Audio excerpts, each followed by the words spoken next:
नमस्कार. मी अंजुषा पाटील, ठाण्यात राहते.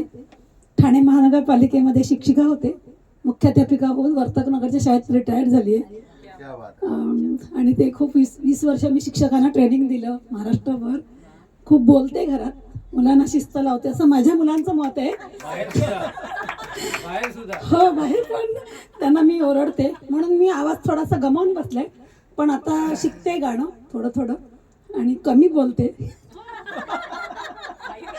आल्यापासून बोलतच आहे. तर हां, आणि फडके सरांनी मला व्हॉट्सअपवर मेसेज टाकला की येशील का गाणं इथे सुमन कराओकेमध्ये. मी विचार करते मला काय बघून हे घेतात. ह्या महिन्यात 3 शो आहेत माझे.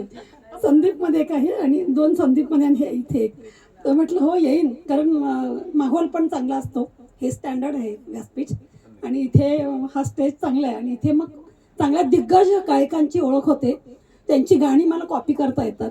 आता ही मुलगी गायली आशा भोसलेचं, ते एवढं कठीण नाही येणार. पण असं म्हणजे छान, मग मी वहीत नोट डाऊन करते आणि घरी उगाच मग ऐकते, गाते. मग माझी मुलं म्हणतात मम्मी तुझा तिथे लिहत बस जा, तुझं ते पुस्तकं लिही, गाणं तुझं क्षेत्र नाही. तर मी त्यांना गाऊन दाखवणार आहे एक दिवस. आणि मला हे लोक एवढं घेतात, तर मी आले. आणि तुमचं सगळ्यांचं प्रेम बघून मी खूप आभारी आहे. धन्यवाद.